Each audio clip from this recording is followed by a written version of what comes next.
Okay guys, तो अब हम एलएम का लास्ट मॉड्यूल पढ़ने वाले हैं, ठीक है, जिसमें मैं आपको दो कॉन्सेप्ट बताऊंगा जिनसे कभी कभी क्वेश्चन आ जाते हैं। पहला हो गया आपका सूडो फोर्स, दूसरा हो गया आपका सर्कुलर मोशन।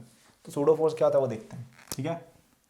तो आप जैसे एक लिफ्ट में बैठे हो, ओके, और यहाँ पे लिफ्ट की एक केबल है, ठीक है, जिसमें टेंशन टी है और ये आपको ऊपर ले जा रही है ए एक्सेलरेशन से, और आप यहाँ पे खड़े हो, आपका मास है एम, ओके, ठीक है। तो अब यहाँ पे आपने नोट किया होगा कि यार अपन जब छत पे जब अपन हवा में जा रहे होते हैं, ठीक है, लिफ्ट में, तो हमें थोड़ा सा भारी लगता है, ठीक है। तो यहाँ पे वो चीज़ के बारे में स्टडी करने वाले हैं। तो अगर तुम एफ बनाओ विद रिस्पेक्ट टू आउटसाइड की दुनिया, तो यहाँ पे टेंशन कितना है केबल में, टी है, ठीक है, और इसके कंटेंट्स का मास एम है। यहाँ पे यार ये मान लो कि ये जो लिफ्ट है इसका मास, लिफ्ट के मास को यार अभी के लिए तुम हटा दो, ये मानो कि इंसान का मास ज़्यादा इंपॉर्टेंट है और ये ऊपर जा रहा है, तो यहाँ पे एम जी इसका नीचे फुट जाएगा, तो T minus M G equal to M A लिखेंगे। तो टी कितना आ जाएगा तुम्हारा, M into G plus A. अब ये कब हुआ, जब हमने बाहर के रेस्पेक्ट में देखा। अब तुम इंसान के रेस्पेक्ट में देखो, ठीक है, जो अंदर आदमी है उस रेस्पेक्ट में देखो, ठीक है। तो ये आदमी जो है ना, ये क्या सोचेगा कि यार यहाँ पे टेंशन टी लग रही है और अपन जा रहे हैं ए एक्सेलरेशन से। हाँ, अब देखो ध्यान से देखो, अब इंपॉर्टेंट चीज़ समझो कि आदमी तो बैठा है फ्रेम के अंदर, लिफ्ट के अंदर बैठा है, तो इसको क्या लगेगा क्या कि मूवमेंट हो रहा है, लगेगा हल्का सा भी। इसको तो यही लगेगा ना कि यार अपन तो आराम से बैठे हैं रेस्ट पे, ठीक है, क्योंकि तुम अगर बैठे होते हो कहीं पे तो तुम्हें थोड़ी दिखेगी एक्सेलरेशन। तो ये समझेगा कि एक्सेलरेशन है जीरो, तो ये क्या लिखेगा, टी माइनस एम जी बराबर जीरो। तो T equal to M G आ गया। तो अब ये वाला सही है या ये वाला सही है, ये साइंटिस्ट लोगों को दिक्कत आई। तो अब हमने इसका सॉल्यूशन क्या डिवाइस किया कि यार हमें पता चला कि ये जो आदमी बोल रहा है ना, ये आदमी जब बाहर बैठा था वॉचमैन या जो भी है, ये सही बात कर रहा था, ठीक है, गलत आदमी था ये। तो अब हमने देखा कि यार यहाँ क्या गड़बड़ है, तो पता चला कि ये जो न्यूटन साहब की मैकेनिक्स है ना, उसमें ये गड़बड़ी है कि जब आप नॉन इनर्शियल फ्रेम, मतलब एक ऐसी फ्रेम में बैठे जो एक्सेलरेट हो रही है, जैसे अपन यहाँ पे बैठे हैं ना, तो अपन तो ज़मीन पे बैठे हैं, एक्सेलरेट तो लिफ्ट हो रही है, लेकिन अपन जब अंदर बैठ के बात कर रहे हैं ना, जैसे आदमी अगर बात करे तो इसकी जो फ्रेम है, ये आदमी बैठा है एक एक्सेलरेटेड फ्रेम में, तो ये तो लिफ्ट की फ्रेम से बात कर रहे हैं ना, तो वो तो हवा में जा रही है एक्सेलरेशन के साथ, तो एक्सेलरेटेड फ्रेम है जिसको हम कहते हैं नॉन इनर्शियल फ्रेम, ओके। तो जब आप नॉन इनर्शियल फ्रेम में होते हैं ना, तो आपका न्यूटोनियन मैकेनिक्स काम नहीं करता है, ठीक है। तो ऐसे केस में हम नहीं लगा सकते न्यूटन लॉज ऑफ मोशन। तो अब इसको डिवाइस करने के लिए एक तरीका निकाला गया, क्या बोला गया कि भाई साहब जब आप बैठे हो एक नॉन रिलेटिव, जब नॉन इनर्शियल फ्रेम में बैठे हो ना, तो आप क्या करो कि आपकी फ्रेम की जो एक्सेलरेशन है उसको मल्टीप्लाई करो आपका मास से, जिस भी ऑब्जेक्ट की बात हो रही है, और उसके अपोजिट एक फोर्स लगा दो, ठीक है। जैसे यहाँ पे अपन देखते हैं उस हिसाब से बात करके, तो जैसे ये आदमी बैठा था यहाँ पे, तो इसने अपनी फ्रेम के हिसाब से देखा तो एक्सेलरेशन तो ज़ीरो है, ठीक है, टेंशन लग रही है ऊपर इस पर, और इसने बोला कि आपकी जो एक्सेलरेशन आपकी फ्रेम की, इसको पता है कि इसकी फ्रेम की एक्सेलरेशन ए है, ठीक है। ये एक्सेलरेशन इस ऑब्जेक्ट की बात नहीं कर रहा हूँ, फ्रेम की बात कर रहा हूँ। इस ऑब्जेक्ट, वापस से सुनो, ये आदमी अगर इसी लिफ्ट में बैठ के बात कर रहा है तो इसके अकॉर्डिंग इसकी खुद की एक्सेलरेशन जीरो है, लेकिन इसको अगर पता है कि इसकी फ्रेम जो है, इसकी जो लिफ्ट है वही ए एक्सेलरेशन से ऊपर जा रही है, तो क्या करो भाई साहब कि इसके एक्सेलरेशन के ऑपोजिट एम इंटू ए एक फोर्स को ऐड कर दो, ठीक है। तो अपन क्या लिखेंगे, T minus M G minus M A बराबर जीरो। अब ये M A, F equal to M A वाला एम ए नहीं है, ये सूडो फोर्स है, ठीक है, सूडो फोर्स है, पी एस ई, इसको ऐसे लिखते हैं सूडो, ठीक है, ये सूडो फोर्स है एम इंटू ए। वापस बता देता हूं क्या है ये, mass of the body multiplied by acceleration of the frame, उसको उल्टा लग के लिखना है, तो mass into negative of acceleration of frame, ठीक है। तो अपन ऐसे कैलकुलेशन कर लेते हैं। तो अब तुम ऐसे देखो कि अगर ये लिफ्ट जो है ये नीचे जा रही होती, तो अपन क्या करेंगे, इससे एफ कैसा बनेगा, एम जी नीचे टी ऊपर, एक और क्या फोर्स लगेगा इसके ऊपर, एम इंटू ए।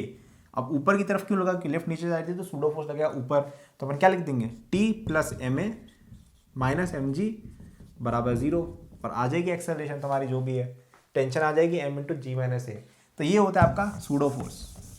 एक्सेलरेटेड फ्रेम जब भी हो तो कैलकुलेशन अगर करनी हो तो mass of the body multiplied by negative of acceleration of the frame का फोर्स ऐड कर देना है, इसको सूडो फोर्स कहते हैं, सिंपल सी बात है।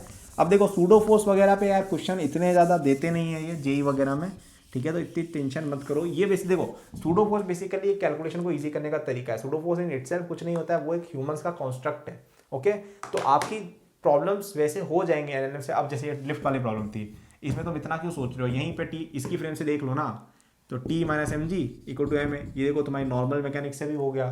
तो ये सूडो फोर्स वगैरह तो कहने की बातें, सिलेबस बढ़ाने की बातें, तो इतना ज़्यादा नहीं सोचना इसके बारे में, जो मैंने बताया उतना बहुत है। एक होता है सर्कुलर मोशन, तो तुम ये सोचो कि यार ये एक रिकॉर्ड प्लेयर है, ठीक है, वो नहीं होते पुराने ज़माने के, यहाँ पे पिन लगी हुई और ये ऐसे रोटेट कर रहा है, ठीक है। तो अगर यहाँ पे एक बॉडी लगी है जिसका मास है मास m, तो अगर आपको कोई भी बॉडी को सर्कुलर में घुमाना है, तो देखो याद हो तो मैंने आपको बताया था यूनिफॉर्म सर्कुलर मोशन की बात हो यहाँ पे, ठीक है। तो मैंने आपको याद हो तो बताया था यार कि f क्या होता है, rate of change of momentum, m अगर कांस्टेंट है तो हो जाएगा m dv by D T, D V vector by D T. अब यहाँ पे अगर ये कांस्टेंट स्पीड से जा रहा है, स्पीड कांस्टेंट है अगर, और ये रोटेट हो रहा है, तो तुम लोग बोलोगे भैया यहाँ पे तो v कांस्टेंट है तो फिर f जीरो हो जाएगा, तो वो गलत हो जाएगा। क्यों? क्योंकि v के अंदर मैग्नीट्यूड और डायरेक्शन दोनों होते हैं, ठीक है। v वेक्टर लिखा होता है वहाँ पे, जो dv वेक्टर बाई dt होता है ना, वो dv वेक्टर होता है। तो यहाँ पे देखो इसकी स्पीड कांस्टेंट है, लेकिन डायरेक्शन तो चेंज हो रही है ना भाई, तो डायरेक्शन अगर चेंज हो रही है यानी इस पर फोर्स लग रहा है, ठीक है। तो अब सिंपल सी बात है यार कि अगर इसकी स्पीड चेंज नहीं हो रही है, स्पीड के अलॉन्ग तो कोई फोर्स लग नहीं रहा होगा, यानी परपेंडिकुलर फोर्स लग रहा होगा। तो कोई भी बॉडी अगर मास m, कोई भी बॉडी अगर मास m की है, ठीक है, v स्पीड से अगर रोटेट हो रही है यूनिफॉर्मली और रेडियस r है उसके सर्कुलर पाथ का, तो सेंटर की तरफ एक फोर्स लगता है जिसको हम कहते हैं सेंट्रीपिटल फोर्स, जिसकी वैल्यू होती है mv स्क्वायर बाय r, ठीक है। तो ये चीज़ अपन को याद रखनी है कि भाई mv square by r force centre की तरफ लगता ही लगता है जब आपकी कोई बॉडी एक्सेलरेट हो रही है। ये बेसिकली इसकी एक्सेलरेशन है, जो v स्क्वायर बाय r है ना, ये इसकी एक्सेलरेशन, इसको कहते हैं centripetal acceleration. This is the acceleration towards the centre of your path, okay. तो जैसे अपन बात करते हैं इसकी, या चलो यार इसकी बात क्यों करें, अपन एक काम करते हैं ना, अपन एक अच्छा एग्जाम्पल ही ले लेते हैं थोड़ा बड़ा। ये सर्कल मैंने क्यों मिटाया, देखो, तो तुम्हारे पास एक ये एक हुप है, ठीक है, ये एक वर्टिकल हुप है जिसमें आपने एक टेंशन एक रख रखा है तुमने रॉड, ठीक है। ये चलो रॉड हटाओ, ये किसी तरीके से कांस्टेंट स्पीड से घूम रहा है वर्टिकली, ठीक है, ऐसे ऐसे। तो हमें पूछा है कि इसमें नॉर्मल फोर्स कैसा होगा जब ये ऐसे बॉटम में पड़ा हुआ है। तो अपन क्या देखेंगे, इसमें फोर्सेस क्या क्या लग रहे हैं, देखो, एक इस पे लग रहा है n ऊपर, एक लग रहा है mg नीचे, इसके अलावा कोई और फोर्स लग रहा है क्या इस पे, कहीं भी दूर दूर तक नहीं। तो अपन क्या लिखेंगे, n equal to M ji.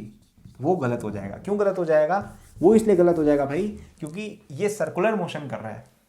Circular motion कर रहा है, इसका क्या मतलब होता है कि इसमें सेंटर की तरफ एक एक्सेलरेशन है जिसकी वैल्यू कितनी है, v square bye r, okay. ये अगर r रेडियस है तो हम क्या लिख देंगे कि n माइनस एम जी बराबर m into V square by R. समझे क्यों? ऊपर की तरफ देखो, n ऊपर लग रहा है तो n पॉजिटिव, mg नीचे लग रहा है तो mg नेगेटिव, और ये f equal to m into A कितना है ऊपर की तरफ आपका v स्क्वायर बाय आर। यही सर्कुलर मोशन का फंडा है, सॉल्व कर लो। n कितना आ जाएगा, m into G plus V square by R, okay. तो सर्कुलर मोशन में हमने क्या सीखा? सर्कुलर मोशन में हमने केवल एक चीज सीखी कि भाई आपका v square by R force जो है, v square by R acceleration centre की तरफ डाल दो, और कुछ भी नहीं करना। कभी कभी पेंडुलम को इधर उधर घुमाएंगे, बोलेंगे थीटा एंगल पे कितना है, तो क्या करेंगे, सारे फोर्सेस लिख देंगे, उनका समेशन कर देंगे, m v square by R अंदर की तरफ, ये हो गया आपका काम खत्म, ठीक है। तो इतना ज़्यादा नहीं सोचना है इसमें, सिंपल सी चीज़ है। अब इसमें बहुत सारी चीज़ें होती हैं, कभी कभी एक्सेलरेट होने लग जाएगा, कभी कभी है ना इधर भी एक कंपोनेंट होगा एक्सेलरेशन का, तो क्या करेंगे, परपेंडिकुलर में ब्रेक कर देंगे। एक मोशन अलोंग द रेडियस, उसमें v square by R acceleration होगी सेंटर की तरफ, और एक और इधर, तो तुम लिख दो अपना नॉर्मल मोशन जो भी उधर की तरफ, जो भी टेंजेंशियल एक्सेलरेशन वो लिख दो, खत्म बात, ठीक है। बहुत ज़्यादा कंफ्यूज होना ही नहीं है, कॉन्सेप्ट समझना है हमको, ठीक है, फॉर्मूले में नहीं घुसना है। फॉर्मूला अब तक मैंने केवल एक बताया कि v स्क्वायर बाय आर, खत्म बात, बाकी सब बकवास।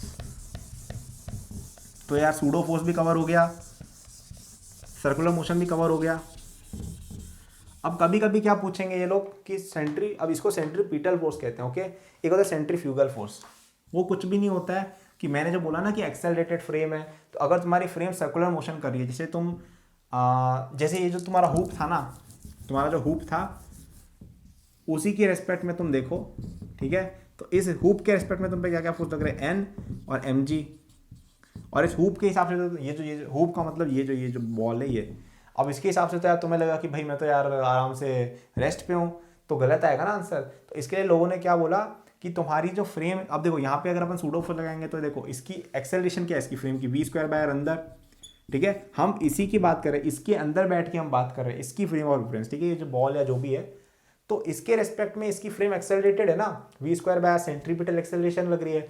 अब तुम ये मत देखो इसकी स्पीड चेंज हो रही है कि नहीं हो रही है, एक्सेलरेशन देखनी है। एक्सेलरेशन तो हमने अभी भी बात की कि भाई V square by centripetal acceleration होती है सेंटर की तरफ। तो हम क्या करेंगे, यहाँ पे एक सूडो फोर्स लगाएंगे ऑपोजिट टू द एक्सेलरेशन, ठीक है। तो एक्सेलरेशन अगर इधर है तो हम ऐसा कुछ फोर्स लगाएंगे ना इसमें, ये सूडो फोर्स। मैंने बताया था सूडो फोर्स क्या होता है, mass into opposite of acceleration. तो अगर हमारा मास अगर m है और एक्सेलरेशन है इधर, तो ऑपोजिट ऑफ एक्सेलरेशन इधर हो जाएगी, तो हम M V square by R force और ऐड करेंगे उल्टा। तो ये जो फोर्स ऐड करते हैं इसको सेंट्रीफ्यूगल फोर्स कहते हैं, खत्म बात। अब इतना क्या सोचना है इसमें, बस यही देखो सेंट्रीफ्यूगल फोर्स क्या है, सेंट्रीपिटल एक्सेलरेशन के कॉरेस्पॉन्डिंग जो सूडो फोर्स होता है उसको सेंट्रीफ्यूगल फोर्स कहते हैं, बस यही है और कुछ भी नहीं है। कोई काम का नहीं है सेंट्रीफ्यूगल फोर्स पे, कभी मैंने कोई क्वेश्चन नहीं देखा जेई पे। और सेंट्रीपिटल फोर्स पे भी डायरेक्ट कोई क्वेश्चन नहीं आएगा, बस M V square by R के बराबर करना है, इतना ध्यान रखना है, खत्म बात, ज़्यादा सोचना ही नहीं इतना। अब एक बात होती है कि एफ जो होता है ना वो होता है D P vector by D T, और पी क्या होता है M V vector by D T, ठीक है। अब कभी कभी क्या होगा कि वी वेक्टर कांस्टेंट है लेकिन एम चेंज हो रहा है, तो हम यहाँ पे क्या करेंगे, ये लगा के सॉल्व कर लेंगे, खत्म कहानी, ठीक है। तो ऐसे लिख देंगे, ठीक है, कोई बहुत दिक्कत की बात नहीं है। तो जैसे 10 न्यूटन का फोर्स लग रहा है और तुम्हारी जो बॉडी है वो, अगर देखो कभी कभी ऐसा होगा ना कि तुम्हारी कोई बॉडी है उसका मास लूज हो रहा है, जैसे ट्रक है, इसमें से क्या है कि D M by D T rate, जिसको म्यू से नोट कर देंगे, इससे तुम्हारा जैसे लीक हो रहा है, क्या कहते हैं, d M by D T rate से अगर तुम्हारा लीक हो रहा है, रेती जैसे लीक हो रही है, रेत लीक हो रही है ट्रक से, तो हम यहाँ पे ऐसे कुछ कर देंगे कि इसके ऊपर जो फोर्स लग रहा है, या ऐसे भी देख सकते हो ना कि अगर जैसे तुम्हारी ये ट्रक है, ये 20 स्पीड से जा रही है, इसका मास m चेंज है, ठीक है। तो हम ऐसा लिखेंगे, अब देखो यहाँ पे एक मल्टीप्लिकेशन रूल आएगा डिफरेंशिएशन का, तो f vector equal to m dv by D t plus v dm by D T, ठीक है। ये एक रूल होता है डिफरेंशिएशन का कि अगर दो चीज़ों को मल्टीप्लाई करके डिफरेंशिएट कर रहे हैं तो first multiplied by differentiation of second plus second multiplied differentiation of first. तो अब जैसे इस ट्रक पे कोई फोर्स नहीं लग रहा है तो ये फोर्स जीरो हो जाएगा, तो अपन क्या लिख देंगे कि d v by D t कितना हो गया आपका, minus v by m into mu, खत्म कहानी, ठीक है। अगर तुम्हारा जैसे, या इसको ऐसे लिख दो d M by D T. अब इसको सॉल्व कर लो यार, इसके बाद क्या है कि इंटीग्रेशन करना है, तो अब अलग अलग सिनेरियोज हो सकते हैं, कभी कभी d M by D t constant लिख देंगे कि म्यू है, तो यहाँ पे अपन म्यू लिख देंगे और कैलकुलेशन कर लेंगे, ठीक है। कभी कभी हो जाएगा कि आपको बोलेंगे एक्सेलरेशन कितनी हो रही है रेती के गिरने से, अगर एक सर्टेन मोमेंट में मास 10 kg है और आपकी जो रेत थी वो 5 ग्राम पर सेकंड की स्पीड से लीक हो रही है, तो हम यहाँ पे v की वैल्यू डाल देंगे, ये सब डाल देंगे, एक्सेलरेशन आ जाएगी। तो अब इसमें मैं बहुत ज़्यादा डेप्थ में घुसूंगा नहीं, ठीक है। ये एक ऐसा टॉपिक है जिससे जेई में क्वेश्चन आने की प्रोबेबिलिटी बहुत ही ज़्यादा नहीं है ना।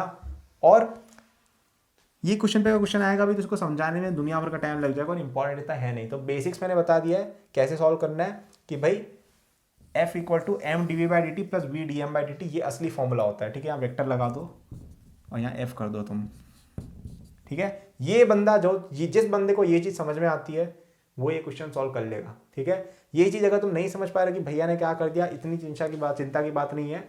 एनएलएम से मोस्टली ये सब क्वेश्चन नहीं आएंगे, मोस्टली क्वेश्चन क्या आएंगे जो मैंने बताया ना पुली और एफबीडी वाले।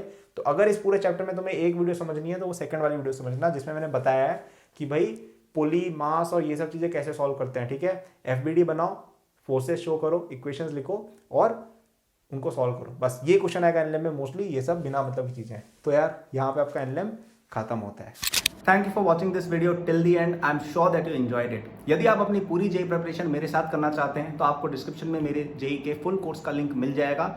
इस कोर्स में आपको जो यूट्यूब पे मेरे लेक्चर्स और प्रॉब्लम सॉल्विंग के वीडियोस मिलते हैं उसके कंपेयर में बहुत ज़्यादा कंटेंट है, एंड आपको यहाँ पे practice sheet with solution, test series with solution भी मिलती है। It's a complete solution, you can rely on it. आप यदि किसी कोचिंग जाते हैं या अगर आप सेल्फ स्टडी करते हैं, in both cases it will be very useful, so do check it out. Okay, इसके अलावा मेरे जेई के फ्री नोट्स भी डिस्क्रिप्शन में लिंक्ड है, एंड डिस्क्रिप्शन में और भी मैंने बहुत सारे रिसोर्सेज फॉर स्टूडेंट्स डाले हुए हैं, जैसे the books that I recommend, my social media and my newsletter in case you want more content or if you want to approach me with any doubts or suggestion. Notes हैं NEET के students के लिए, college students के लिए, startup enthusiast के लिए भी, olympiad enthusiast के लिए भी कोर्सेज हैं, तो चेक जरूर कर लीजिएगा डिस्क्रिप्शन, आपको काफ़ी यूजफुल रिसोर्सेज वहाँ मिलेंगे। Thank for watching, like subscribe कर लीजिएगा for more such videos. Good luck.